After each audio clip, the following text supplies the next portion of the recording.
अध्याय 7। Albus Dumbledore की वसीयत। वो भोर की ठंडी नीली रोशनी में एक पहाड़ी सड़क पर जा रहा था। बहुत नीचे एक छोटे कस्बे की छाया धुंध में लिपटी हुई थी। उसे जिस आदमी की तलाश थी, क्या वो इसी कस्बे में रहता होगा? उसे उस आदमी की इतनी बुरी तरह जरूरत थी कि वह किसी और चीज के बारे में सोच भी नहीं सकता था। उस आदमी के पास उसकी समस्या का जवाब था। ओए, जाग जाओ। हैरी ने अपनी आंखें खोली। वह रॉन के अटारी वाले कमरे में पलंग पर लेटा था। सूरज अभी तक उगा नहीं था और कमरे में अब भी थोड़ा अंधेरा था। पिगविजियन अपने छोटे पंख के नीचे सिर रखकर सो रहा था। हैरी के माथे का निशान टीस मार रहा था। तुम नींद में कुछ बड़बड़ा रहे थे। अच्छा। हाँ, गैग्रोविच। तुम बार बार गैग्रोविच कह रहे थे। हैरी चश्मा नहीं पहने था, इसलिए उसे रॉन का चेहरा थोड़ा धुंधला नजर आ रहा था। गैग्रोविच कौन है? मुझे क्या पता, उसका नाम तो तुम ले रहे थे। हैरी ने अपना सिर मला और सोचने लगा। उसे हल्का सा ध्यान आया कि उसने यह नाम पहले कहीं सुना था, लेकिन वह यह नहीं सोच पाया कि कहाँ। मुझे लगता है वोल्डेमॉर्ट उसकी तलाश कर रहा है। बेचारा, रॉन ने भावुक होकर कहा। हैरी उठकर बैठ गया। वह अभी भी अपने निशान को मल रहा था, लेकिन अब पूरी तरह जाग चुका था। उसने ठीक ठीक याद करने की कोशिश की कि उसने सपने में क्या देखा था, लेकिन उसे बस पहाड़ के ऊपर के आसमान और काफी नीचे घाटी में बसे छोटे गांव की आकृति ही याद आई। मुझे लगता है वो विदेश में है। कौन, गैग्रोविच? नहीं, वोल्डेमॉर्ट। मुझे लगता है वो किसी दूसरे देश में गैग्रोविच की तलाश कर रहा है। वो ब्रिटेन जैसी जगह नहीं लग रही थी। तुम दोबारा उसके दिमाग में देख रहे थे? रॉन चिंतित दिख रहा था। हैरी बोला, मेहरबानी करके हरमाइनी को मत बताना। वैसे वह यह उम्मीद कैसे कर सकती है कि नींद में मैं ये चीजें ना देखूं? उसने पिग्विजियन के पिंजरे को निहारा और सोचने लगा। गैग्रोविच नाम इतना जाना पहचाना क्यों लग रहा था? मुझे लगता है, उसने धीरे से कहा, उसका क्विडिच से कोई संबंध है। कोई ना कोई संबंध है, लेकिन मुझे याद क्यों नहीं आ रहा कि ये क्या है। क्विडिच? रॉन ने कहा। कहीं तुम गोग्रोविच के बारे में तो नहीं सोच रहे हो? कौन? ड्रेगोमियर गोग्रोविच, धावक जिसे 2 साल पहले रिकॉर्ड फीस में चडले कैनन्स में लिया गया था। किसी सीजन में सबसे ज्यादा तूफान गेंद गिराने का रिकॉर्ड उसी के नाम है। नहीं, हैरी ने कहा, मैं निश्चित रूप से गोग्रोविच के बारे में नहीं सोच रहा था। मैं भी ऐसी ही कोशिश करता हूँ, रॉन ने कहा। खैर, हैप्पी बर्थडे हैरी। अरे, मैं तो भूल ही गया था, मैं 17 साल का हो गया। हैरी ने अपने पलंग के पास रखी छड़ी उठाई, उसे डेस्क की ओर ताना जहां उसने अपना चश्मा उतारा था, और बोला, अगमनो चश्मा। हालांकि चश्मा सिर्फ 1 फुट दूर था, लेकिन चश्मे को अपनी तरफ उड़कर आते देखने में उसे बहुत संतोष मिला, जब तक कि यह उसकी आंख से नहीं टकरा गया।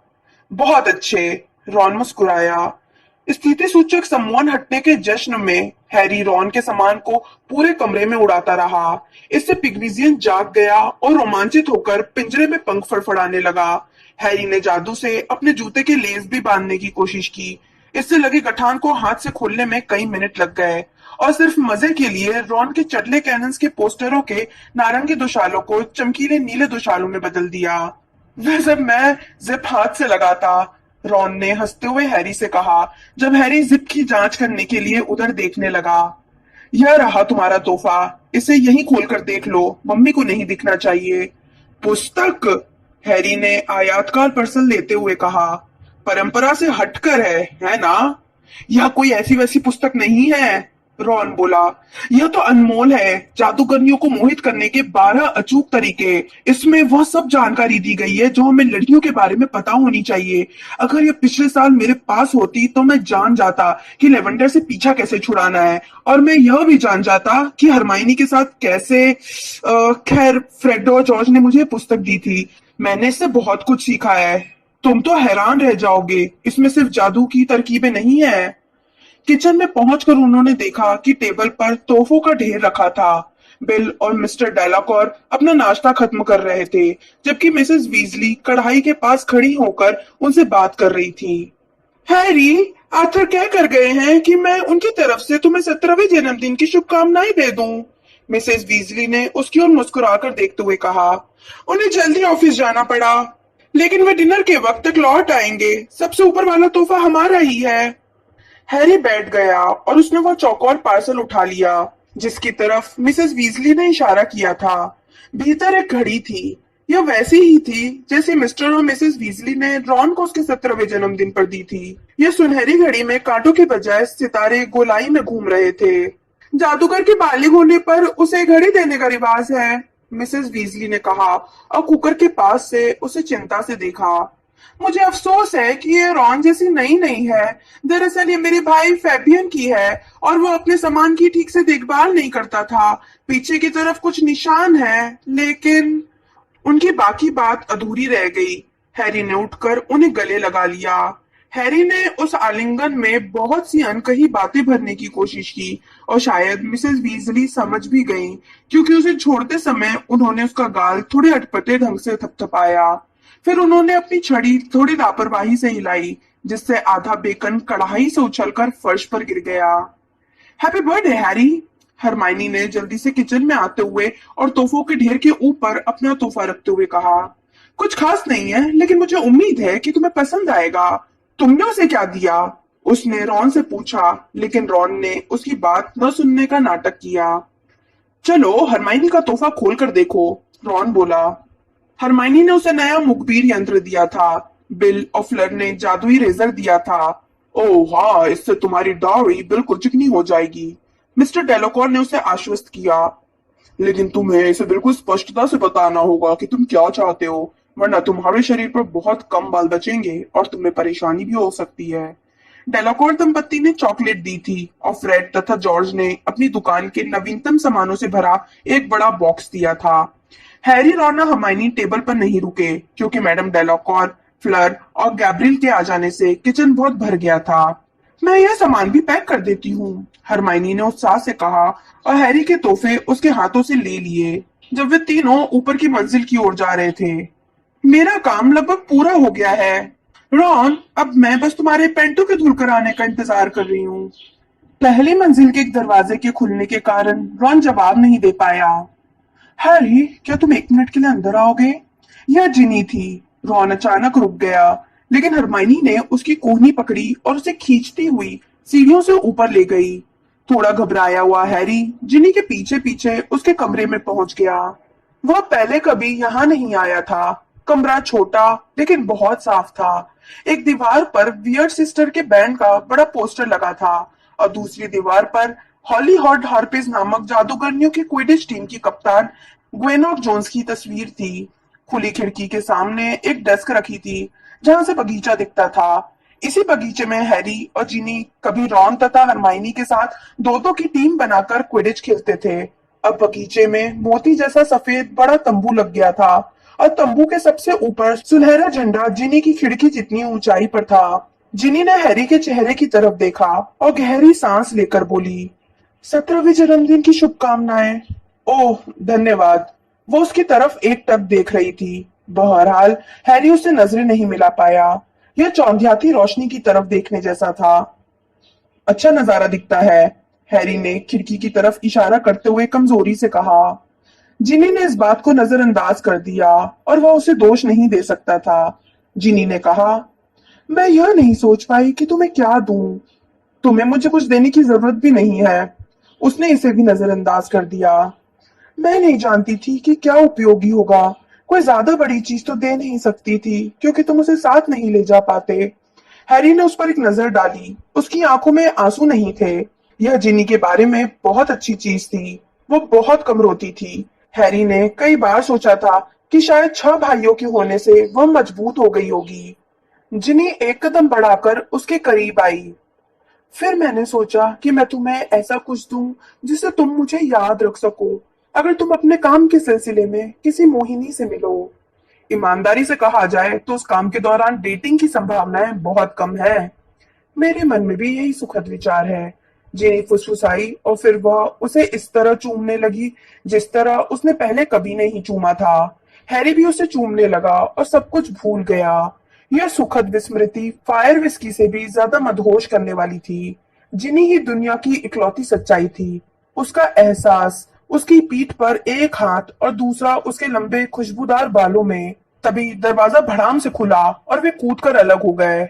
ओह, रॉन ने चुपते हुए स्वर में कहा। सॉरी।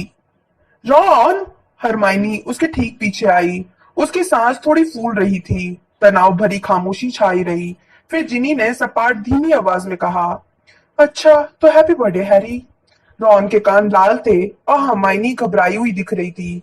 हैरी उन्हें बाहर निकालकर दरवाजा धड़ाम से बंद करना चाहता था, लेकिन ऐसा महसूस हुआ जैसे दरवाजा खुलते ही ठंडी हवा का झोंका कमरे में दाखिल हो गया था और उसकी खुशी का गुब्बारा साबुन के बुलबुले की तरह फूट गया था। जिनी के साथ उसके संबंध खत्म होने के सभी कारण, उससे दूर रहने के सभी कारण रॉन के साथ साथ कमरे में दाखिल हो गए थे और सुखद विस्मृति जा चुकी थी। उसने जिनी की तरफ देखा। वह कुछ कहना चाहता था, हालांकि उसे पता नहीं था कि क्या कहे। बहरहाल जिनी ने उसकी तरफ पीठ कर ली थी। उसने सोचा शायद जिनी अब आंसुओं में डूबी होगी।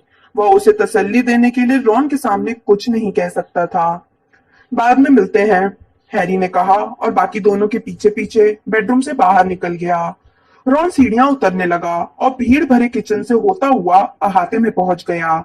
हैरी भी उसके साथ कदम से कदम मिलाकर तेजी से चलता रहा और हरमाइनी घबराई हुई सी उनके पीछे चलती रही। ताजी कटी लॉन के वीराने में पहुंचकर रॉन हैरी की तरफ मुड़ा। तुमने तो उसे छोड़ दिया था, फिर अब उसके साथ गड़बड़ क्यों कर रहे हो? मैं कोई गड़बड़ नहीं कर रहा हूँ, हैरी ने कहा जब हरमाइनी उनके करीब आई। रॉन, हरमाइनी ने कुछ कहना चाहा, लेकिन रॉन ने एक हाथ उठाकर उसे खामोश कर दिया। तुम्हारे संबंध खत्म कर लेने से उसका दिल सचमुच टूट गया था। मेरा भी, तुम जानते ही हो मैंने इसे क्यों खत्म किया था। मैं ऐसा करना नहीं चाहता था। हाँ, लेकिन अब तुम उसे चूम रहे हो, इससे उसकी उम्मीदें फिर बढ़ जाएंगी। वह मूर्ख नहीं है, वह जानती है कि ऐसा नहीं हो सकता। उसे यह उम्मीद नहीं है कि अंत में हमारी शादी हो जाएगी या। यह बात कहते समय हैरी के दिमाग में जिनी की स्पष्ट तस्वीर आई, जिसमें वह दुल्हन वाली सफेद पोशाक पहनकर एक लंबे, बिना चेहरे वाले और अप्रिय अजनबी से शादी कर रही थी। पल भर को उभरी इस तस्वीर से उसका दिल छलनी हो गया। जिनी का भविष्य आजाद और खुला था, जबकि हैरी उसे भविष्य में वोल्डेमॉर्ट के सिवाय कुछ नहीं दिख रहा था।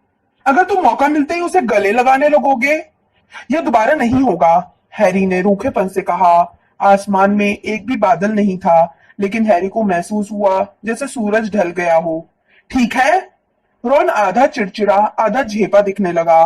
पल भर के लिए पैरों पर आगे पीछे झूलकर वह बोला, अच्छा तो फिर ठीक है। हाँ। जिनी ने बाकी दिन हैरी से अकेले में मिलने की कोई इच्छा जाहिर नहीं की। न ही किसी भाव या मुद्रा से उसने दिखाया कि उसने अपने कमरे में हैरी से विनम्रतापूर्ण बातचीत के अलावा कुछ किया था। बहरहाल चार्ली के आने से हैरी को राहत मिली। इससे एक सुखद व्यवधान पैदा हो गया, क्योंकि मिसेस बीजली ने चार्ली को एक कुर्सी पर जबरन बिठाया और अपनी छड़ी खतरनाक तरीके से लहराकर यह घोषणा की कि अब उसके बाल सही तरीके से कटने वाले हैं। हैरी के बर्थडे डिनर से रॉन के घर का किचन ढहने की कगार पर पहुंच जाता। वह भी तब जब चार्ली, ल्यूपिन, टोंग्स और हैग्रिड नहीं आए थे। इसलिए बगीचे में कई टेबलें जोड़कर लगा दी गई। फ्रेड और जॉर्ज ने कई बैगनी लालटेनों पर जादू कर दिया था और उन सभी में 17 का अंक रोशनी कर रहा था। उन्होंने इन लालटेनों को अतिथियों के बैठने की जगह के ऊपर बीच हवा में लटका दिया था। मिसेस बीजली की देखभाल के बाद जॉर्ज का घाव अब बिल्कुल साफ हो चुका था, मगर हैरी को अभी भी उसके सिर के बगल में स्याह छेद देखने की आदत नहीं पड़ी थी। हालांकि जुड़वा भाई इसके बारे में अक्सर मजाक करते थे। हरमाइनी ने अपनी छड़ी की नोक से बैगनी और सुनहरी झंडियां बनाकर कलात्मक रूप से पेड़ों और झाड़ियों पर लपेट दी। बहुत बढ़िया, रॉन ने कहा जब हरमाइनी ने अपनी छड़ी को आखिरी बार लहराकर क्रैब एप्पल के पेड़ की पत्तियों को सुनहरा किया। तुम तो सचमुच कमाल का सजाती हो। धन्यवाद रॉन, हरमाइनी ने कहा। वह खुश और थोड़ी दुविधा में दिख रही थी। हैरी मुस्कुराकर उनसे दूर मुड़ गया। उसने सोचा कि जब वह जादूगरनियों को मोहित करने के 12 अचूक तरीके पुस्तक पढ़ेगा तो वहां उसे प्रशंसा पर एक अध्याय मिलेगा। वह जिनी की तरफ देखकर मुस्कुराया, लेकिन तभी उसे रॉन से किया वादा याद आ गया और वह जल्दी से मिस्टर डेलाकॉर से बातचीत करने लग गया। रास्ते से हट जाओ, रास्ते से हट जाओ, मिसेस वीजली ने कहा। वे अपने सामने एक विशाल बीच बॉल के आकार की सुनहरी गेंद जैसी चीज लेकर आ रही थी। कुछ सेकंड बाद हैरी को एहसास हुआ कि यह उसका बर्थडे केक था। मिसेस वीजली उसे ऊबड़ खाबड़ जमीन पर लाने का जोखिम लेने के बजाय अपनी छड़ी से हवा में उठाकर ला रही थी।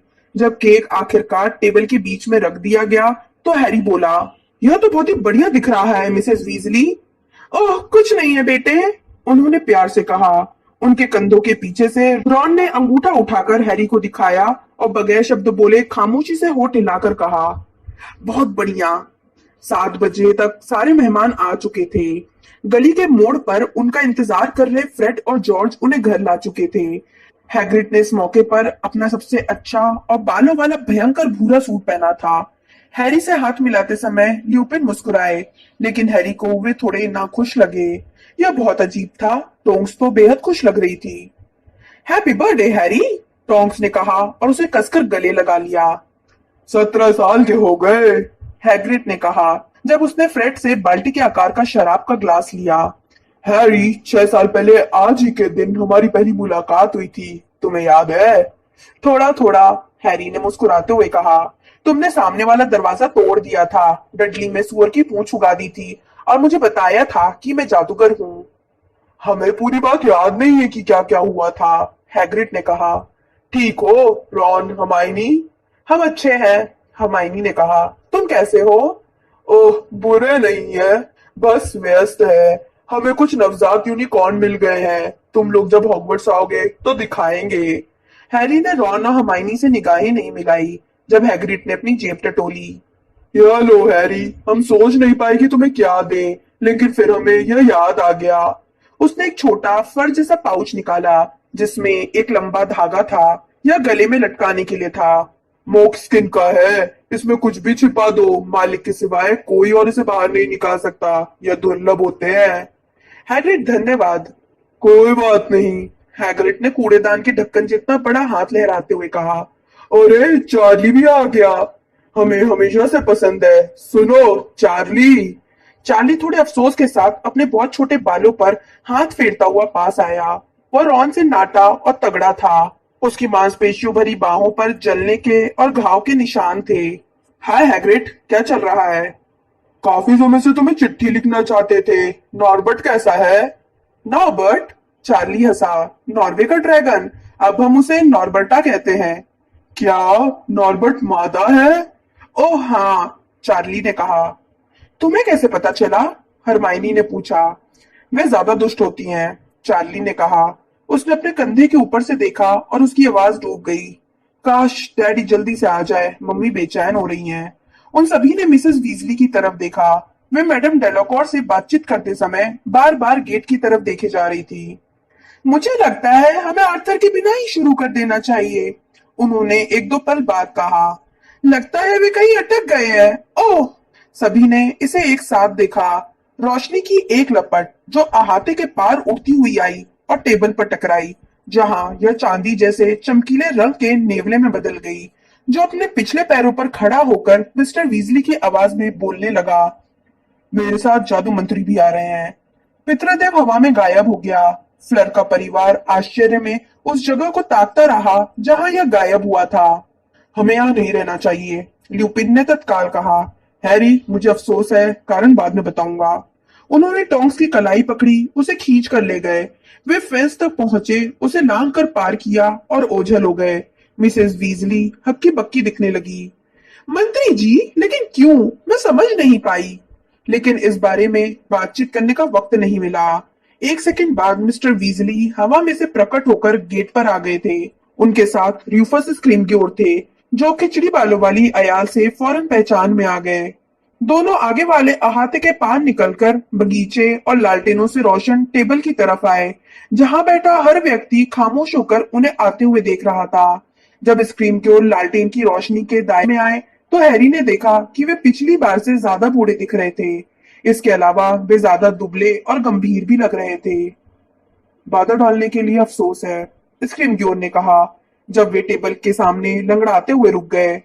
खास तौर पर जब मैं देख सकता हूँ कि मैंने पार्टी के बीच में खलल डाला है।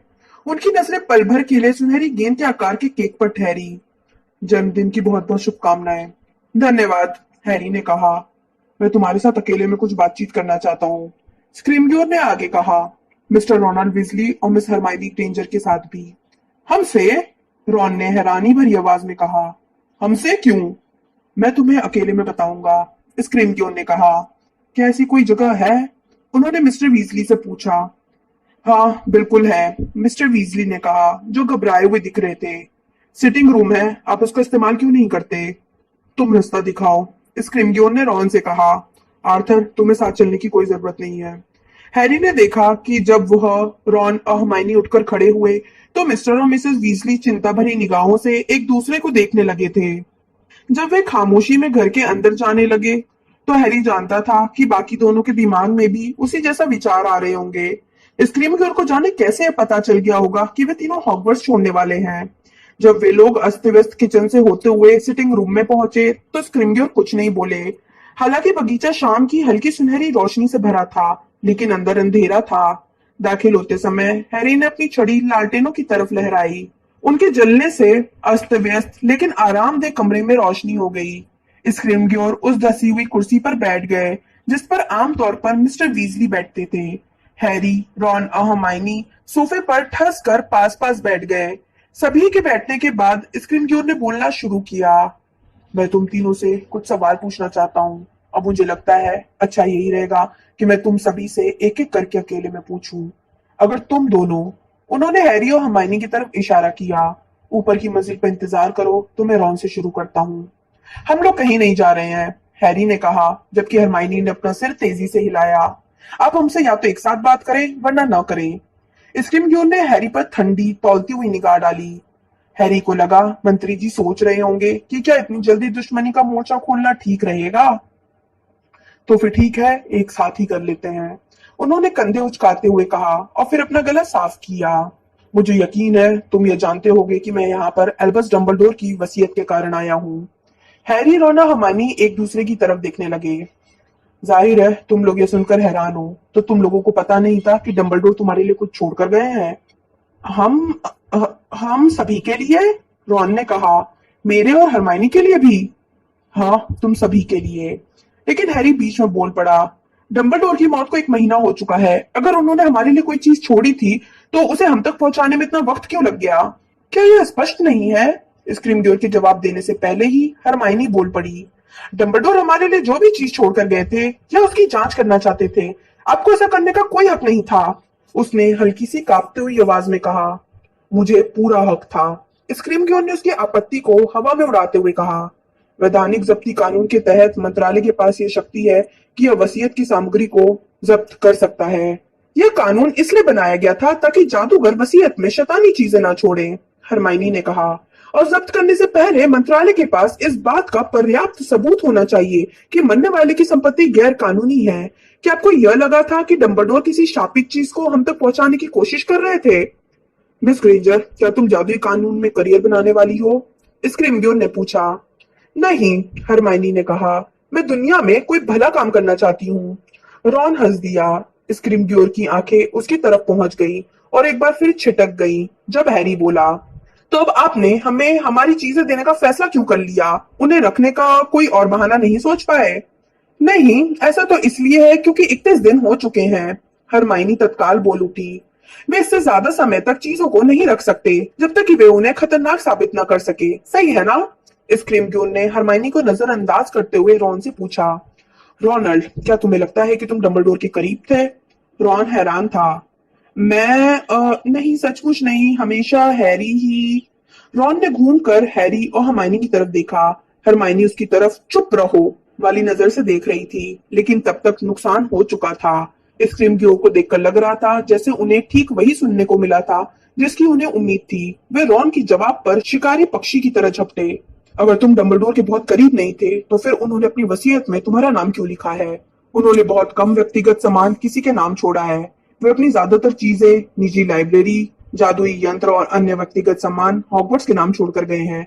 तुम्हें क्या लगता है तुम्हें क्यों चुना गया? मुझे नहीं पता, रॉन ने कहा। जब मैं कहता हूँ कि हम करीब नहीं थे, मेरा मतलब है मुझे लगता है कि वे मुझे पसंद करते थे। इतना शर्मा क्यों रहे हो रॉन? हरमाइनी बोली। डंबलडोर तुम्हें बहुत पसंद करते थे। यह सच्चाई से बहुत दूर था। जहां तक हैरी जानता था, रॉन और डंबलडोर कभी अकेले में नहीं मिले थे तथा उनके बीच सीधा संपर्क तो न के बराबर था।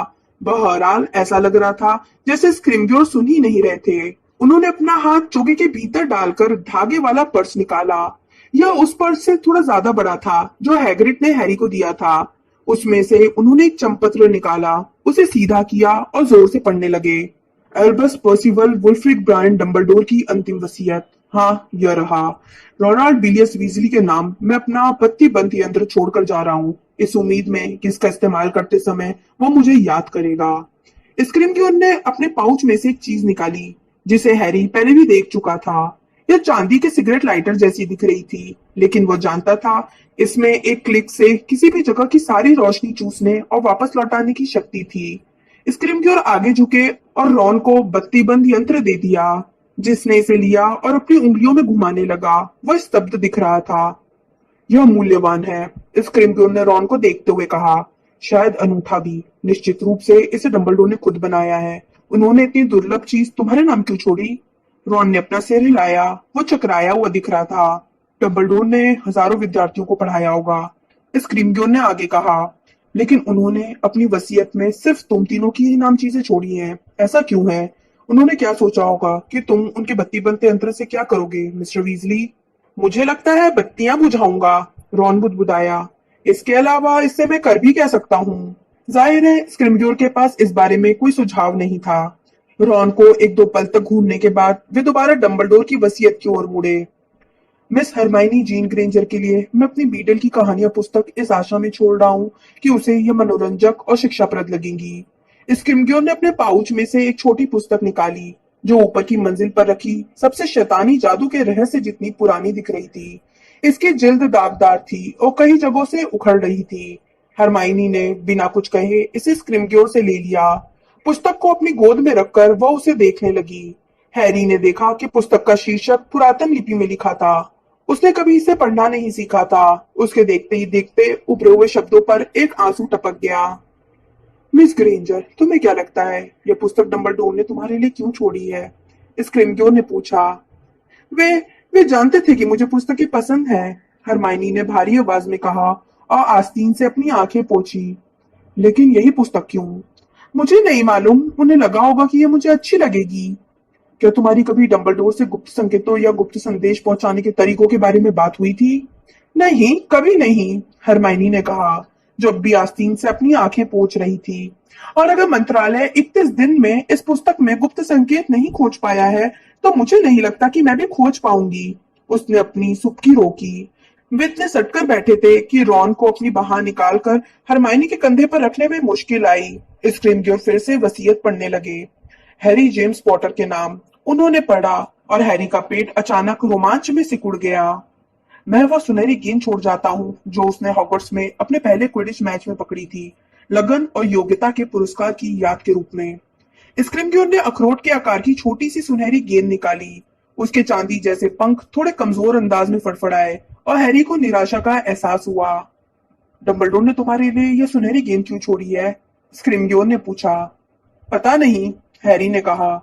मुझे लगता है उन्हीं कारणों से छोड़ी है जो आपने अभी पढ़े हैं। मुझे यह याद दिलाने के लिए कि आप क्या पा सकते हैं अगर आप में लगन या और वह चाहे जो हो। तो तुम्हें लगता है कि यह सिर्फ प्रतीकात्मक उपहार है? मुझे ऐसा ही लगता है, हैरी ने कहा। और क्या हो सकता है? सवाल मैं पूछ रहा हूँ, स्क्रिम्ग्योर ने कहा और अपनी कुर्सी सोफे के थोड़े करीब खिसका ली। बाहर अब अंधेरा छाने लगा था। खिड़कियों के पार वाला सफेद तंबू हैज के ऊपर बुता नजर आ रहा था। तुम्हारा बर्थडे केक सुनहरी गेंद के आकार का है, स्क्रिम्ग्योर ने हैरी से पूछा। ऐसा क्यों है? हरमाइनी अपमानजनक अंदाज में हंस पड़ी। ओह, यह इस कारण से तो हो ही नहीं सकता क्योंकि हैरी क्विडिच का बहुत अच्छा खोजी है। यह बहुत ज्यादा स्पष्ट है, उसने कहा। आइसिंग में जरूर डंबलडोर का कोई गोपनीय संदेश छिपा होगा। मुझे नहीं लगता कि केक की आइसिंग में कोई चीज छिपी है, स्क्रिम्ग्योर ने कहा। लेकिन सुनहरी गेंद किसी छोटी चीज को छिपाने के लिए बहुत अच्छी जगह हो सकती है। मुझे यकीन है कि तुम्हें इसका कारण मालूम होगा। हैरी ने कंधे उचका दिए। बहरहाल जवाब हरमाइनी ने दिया। हैरी को लगा कि सही जवाब देना उसकी इतनी गहरी और प्रबल आदत बन चुकी थी कि वह इस इच्छा को रोक नहीं सकती थी। क्योंकि सुनहरी गेंद में मांस की याद होती है, वह बोली। क्या? हैरी और रॉन ने एक साथ कहा। दोनों को लगता था कि हरमाइनी को क्विडिच का जरा भी ज्ञान नहीं है। सही कहा, स्क्रिम्ग्योर ने कहा। सुनहरी गेंद को मैच में छोड़े जाने के पहले हाथ से कोई छूता नहीं है, बनाने वाला भी नहीं, क्योंकि वह इसे ग्लव्स पहनकर बनाता है। इस पर एक सम्मोहन होता है जिससे यह इसे छूने वाले पहली व्यक्ति को पहचान सकती है ताकि विवाद न हो सके। उन्होंने छोटी सी सुनहरी गेंद को ऊपर उठाया। इस सुनहरी गेंद को तुम्हारा स्पर्श याद होगा पॉटर। मुझे लगता है कि डंबलडोर में बाकी चाहे जितने दोष हो, लेकिन वे बहुत योग्य जादूगर थे, इसलिए उन्होंने इस गेंद पर ऐसा सम्मोहन कर दिया होगा ताकि यह सिर्फ तुम्हारे लिए ही खुले। हैरी का दिल अब बहुत तेजी से धड़क रहा था। उसे यकीन था कि स्क्रिम्ग्योर सही कह रहे थे। वह उनसे सुनहरी गेंद अपने हाथ में लेने से कैसे बच सकता था। तुमने कुछ कहा नहीं, स्क्रिम्ग्योर ने कहा। शायद तुम पहले से ही जानते हो कि सुनहरी गेंद के भीतर क्या है। नहीं, हैरी ने कहा। वह अब भी सोच रहा था कि वो सुनहरी गेंद को छुए बिना उसे लेने का नाटक कैसे कर सकता है। अगर वो गुप्त विद्या जानता तो हरमाइनी के मन की बात पढ़कर जान सकता था कि उसके दिमाग में क्या विचार आ रहा था। इसे ले लो, स्क्रिम्ग्योर ने धीरे से कहा। हैरी ने मंत्री जी की पीली आंखों में देखा। वह जानता था कि उसके पास उनकी बात मानने के अलावा कोई चारा नहीं था। उसने अपना हाथ बढ़ाया। स्क्रिम्ग्योर ने आगे की तरफ झुककर सुनहरी गेंद सावधानी से हैरी की हथेली पर रख दी। कुछ नहीं हुआ। जब हैरी की उंगलियां सुनहरी गेंद पर कस गई तो उसके थके हुए पंख फड़फड़ाए और यह स्थिर हो गई। स्क्रीमग्योर, रॉन और हर्माइनी आंशिक रूप से छिपी हुई गेंद को उत्सुकता से लगातार निहारते रहे, जैसे उम्मीद कर रहे हो कि किसी तरह से इसका रूप बदल जाएगा। बहुत ही नाटकीय था, हैरी ने ठंडेपन से कहा। रॉन और हर्माइनी दोनों हंस पड़े। तो सिर्फ इतना ही था, है ना? हर्माइनी ने पूछा और सोफे से उठने की कोशिश की। नहीं, स्क्रिम्ग्योर ने कहा, जो अब थोड़े चिड़चिड़े दिख रहे थे। डंबलडोर ने तुम्हारे लिए एक और चीज छोड़ी है पॉटर। वह क्या? हैरी ने कहा और उसका रोमांच दोबारा जाग गया। स्क्रिम्ग्योर ने इस बार वसीयत में पढ़ने की जहमत नहीं उठाई। गौरव गरुड़द्वार की तलवार, उन्होंने कहा। हर्माइनी और रॉन दोनों तनकर बैठ गए। हैरी ने चारों तरफ माणिक जड़ी मूठ की तलाश की, लेकिन स्क्रिम्ग्योर ने चमड़े के पाउच में से तलवार नहीं निकाली। वैसे भी पाउच इतना छोटा दिख रहा था कि उसमें तलवार नहीं आ सकती थी। तो तलवार कहाँ है? हैरी ने संदेह से पूछा। स्क्रिम्ग्योर ने कहा, दुर्भाग्य से वह तलवार डंबलडोर की व्यक्तिगत संपत्ति नहीं थी, इसलिए वे उसे वसीयत के रूप में किसी भी व्यक्ति को नहीं दे सकते थे।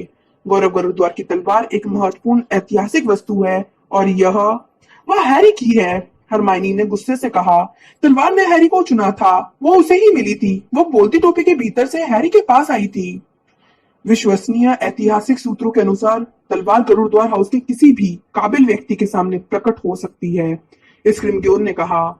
इससे यह मिस्टर पॉटर की व्यक्तिगत संपत्ति नहीं बन जाती है, भले ही डंबलडोर ने कुछ भी फैसला किया हो। स्क्रिम्ग्योर ने अपने पूरी तरह दाढ़ी बनाए हुए गाल को खरोचा और हैरी को गौर से देखा। तुम्हें क्या लगता है?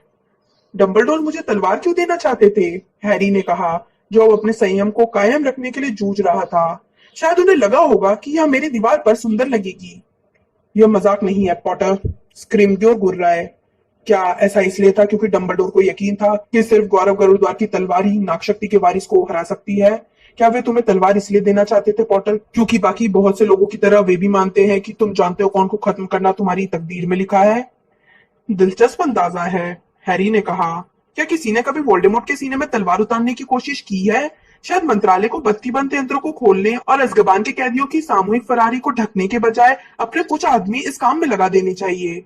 तो मंत्री जी, आप अपने ऑफिस में बंद होकर यह काम कर रहे थे, सुनहरी गेंद खोलने की कोशिश कर रहे थे। लोग मर रहे हैं, मैं भी मरते मरते बचा हूँ। वोल्डेमॉर्ट ने 3 काउंटियों तक मेरा पीछा किया है। उसने बावरिन एंड मूडी को मार डाला, लेकिन मंत्रालय ने इसके बारे में एक भी शब्द नहीं कहा, है ना? और इसके बाद भी आप हमसे सहयोग की उम्मीद कर रहे हैं? तुम बहुत आगे जा रहे हो, स्क्रिम्ग्योर चिल्लाते हुए खड़े हो गए। हैरी भी उछलकर खड़ा हो गया। स्क्रिम्ग्योर लंगड़ाते हुए हैरी की तरफ बढ़े और अपनी छड़ी की नोक उसके सीने में कसकर चुभा दी। इससे हैरी की टी शर्ट में जली हुई सिगरेट जैसा छेद हो गया।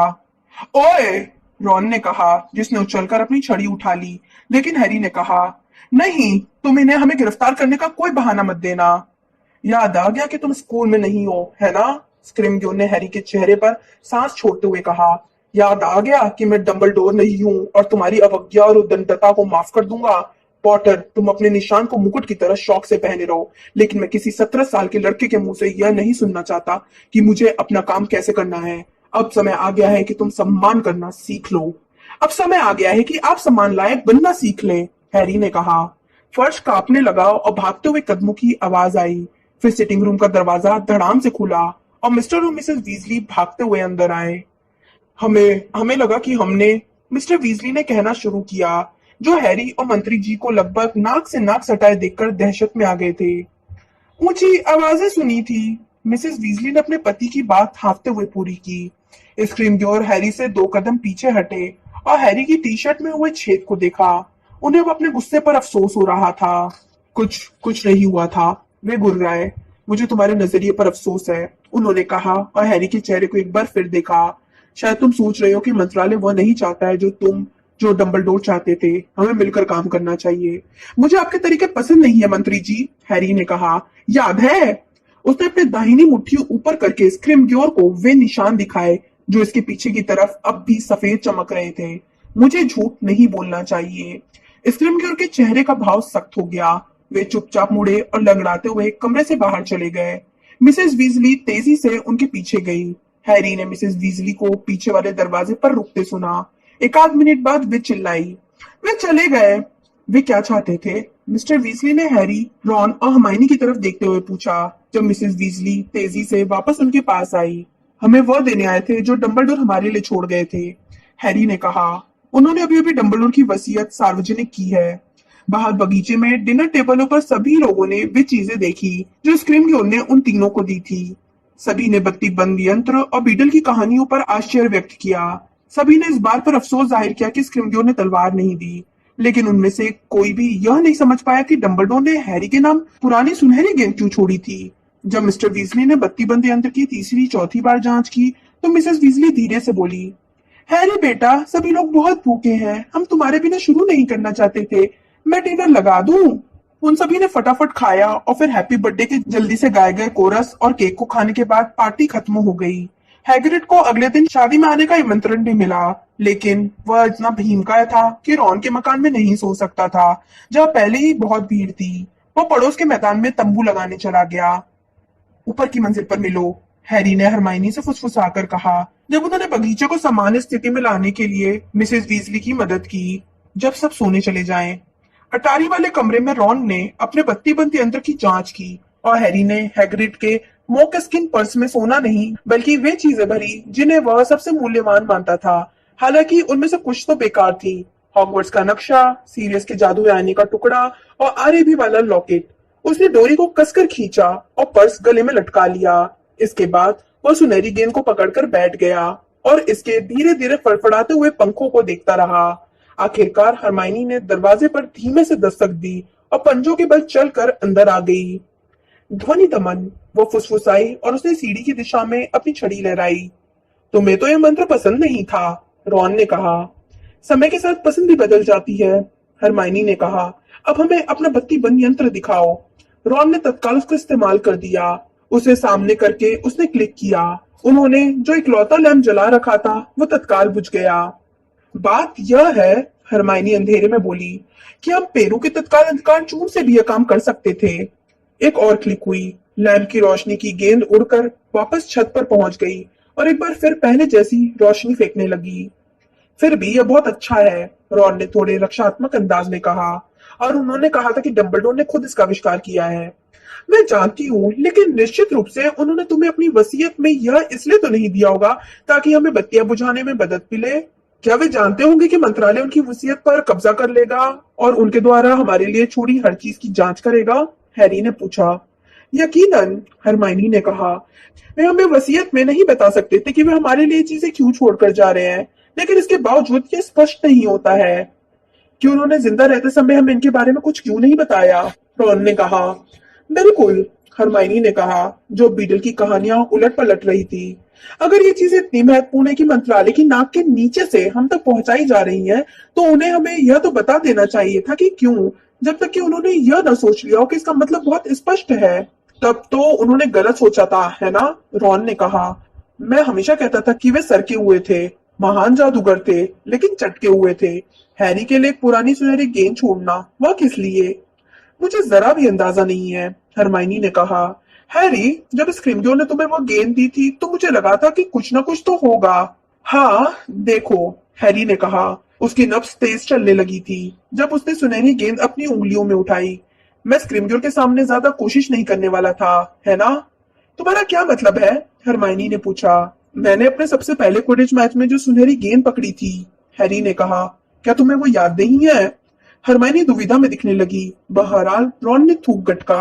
हैरी से सुनहरी गेंद तक इशारा किया जब तक कि उसकी आवाज लौट नहीं आई। तुमने उसे लगभग निगल लिया था। बिल्कुल, हैरी ने कहा और तेजी से धड़कते दिल के साथ उसने सुनहरी गेंद पर अपना मुंह लगाया। यह नहीं खुली। उसके भीतर कुंठा और कटु निराशा उमड़ने लगी। उसने सुनहरी गेंद नीचे कर ली, लेकिन तभी हरमाइनी चिल्लाई, कुछ लिखा है, उस पर कुछ लिखा है, जल्दी से देखो हैरी। हैरानी और रोमांच के कारण हैरी के हाथ से सुनहरी गेंद गिरते गिरते बची। हरमाइनी ने बिल्कुल सही कहा था। सुनहरी चिकनी सतह पर कुछ पल पहले कुछ नहीं था, लेकिन अब वहां पर 5 शब्द नजर आ रहे थे। ये पतली घुमावदार लिखाई में थे। हैरी जानता था कि यह डंबलडोर की लिखाई है। मैं अंत में खुलती हूँ। उसने इन शब्दों को पढ़ा और वे ओझल होने लगे। मैं अंत में खुलती हूँ, इसका क्या मतलब हो सकता है? हरमाइनी और रॉन ने अपने सिर हिलाए। उन्हें भी कुछ समझ में नहीं आ रहा था। मैं अंत में खुलती हूँ, अंत में, मैं अंत में खुलती हूँ। उन्होंने ये शब्द कई बार दोहराए, अलग अलग शब्दों पर जोर देकर दोहराए, लेकिन फिर भी वे उनका मतलब निकालने में कामयाब नहीं हो पाए। और तलवार, आखिर रॉन बोला, जब उन्होंने सुनहरी गेंद के शब्दों का मतलब खोजने की कोशिश छोड़ दी। वे हैरी को तलवार क्यों देना चाहते थे? और उन्होंने मुझे यह बताया क्यों नहीं? हैरी ने धीरे से कहा। यह वहां हमेशा मौजूद थी। पिछले साल हमारी बातचीत के दौरान यह उनके ऑफिस की दीवार पर टंगी रहती थी। अगर वे मुझे तलवार देना ही चाहते थे तो तभी क्यों नहीं दे दी? उसने महसूस किया जैसे उसके सामने परीक्षा का कोई सवाल हो जिसका जवाब उसे मालूम होना चाहिए था, लेकिन उसका दिमाग धीमा चल रहा था और कोई प्रतिक्रिया नहीं कर रहा था। क्या कोई ऐसी चीज थी जो पिछले साल डंबलडोर के साथ हुई लंबी चर्चाओं में छूट गई थी? क्या उसे इन सब का मतलब पता होना चाहिए था? क्या डंबलडोर की यह उम्मीद थी कि वह समझ लेगा? और जहां तक इस पुस्तक, हरमाइनी ने कहा, बीडल की कहानियां का सवाल है, मैंने इसके बारे में पहले कभी नहीं सुना। तुमने बीडल की कहानी के बारे में नहीं सुना? रॉन ने अविश्वास के साथ पूछा। तुम मजाक कर रही हो, है ना? मैं मजाक नहीं कर रही हूँ, हरमाइनी ने आश्चर्य के साथ कहा। तो तुम इसके बारे में जानते हो? जाहिर है मैं जानता हूँ। हैरी ने बोहें उठाकर ऊपर देखा। ऐसा पहले कभी नहीं हुआ था कि रॉन ने कोई पुस्तक पढ़ी हो और हरमाइनी ने न पढ़ी हो। बहरहाल रॉन उसकी हैरानी देखकर दुविधा में दिख रहा था। ओह छोड़ो भी, बच्चों की सारी पुरानी कहानियां बीडल की होती हैं, है ना? खुशकिस्मती का फव्वारा, जादूगर फुदकता मटका, बैबिटी रैबिटी और ठहाका लगाती छड़ी। माफ करना, हरमाइनी ने हंसते हुए कहा। आखिरी वाली कौन सी थी? छोड़ो भी, रॉन ने कहा, जो विश्वास से हैरी और हरमाइनी को देख रहा था। तुमने बैबिटी रैबिटी के बारे में तो जरूर सुना होगा। रॉन, तुम अच्छी तरह से जानते हो कि हैरी और मुझे मगलुओं ने पाला है, हरमाइनी ने कहा। बचपन में हमने इस तरह की कहानियां नहीं सुनी है। हमने तो स्नो व्हाइट और 7 बौने तथा सिंड्रेला पढ़ी है। सिंड्रेला? सिंड्रेला क्या है, कोई बीमारी है? रॉन ने पूछा। तो ये बच्चों की कहानियां हैं? हरमाइनी ने पुरातन लिपियों के शीर्षक पर झुकते हुए पूछा। हाँ, रॉन ने अनिश्चितता से कहा। मेरा मतलब है, यह तो कहने की बात है कि ये सारी कहानियां बीडल ने लिखी है। मैं नहीं जानता कि वे मूल संस्करण में कैसी होंगी। लेकिन हैरानी की बात है कि डंबलडोर ने ऐसा क्यों सोचा कि मुझे पुस्तक पढ़नी चाहिए? नीचे की मंजिल पर किसी के चरमराने की आवाज आई। शायद चार्ली होगा, जो मम्मी के सो जाने के बाद दबे पांव अपने बाल दोबारा उगाने जा रहा होगा, रॉन ने घबरा कर कहा। चाहे जो हो, हमें सो जाना चाहिए, हरमाइनी ने फुसफुसा कर कहा। कल देर तक सोना अच्छा नहीं रहेगा। बिल्कुल नहीं, रॉन ने सहमत होते हुए कहा। दूल्हे की माँ अगर 3 लोगों की नृशंस हत्या कर देगी तो पूरी शादी पर पानी फिर जाएगा। मैं बत्ती बुझाता हूँ। जब हरमाइनी कमरे से बाहर निकली तो रॉन ने एक बार फिर बत्ती बंद यंत्र को क्लिक कर दिया।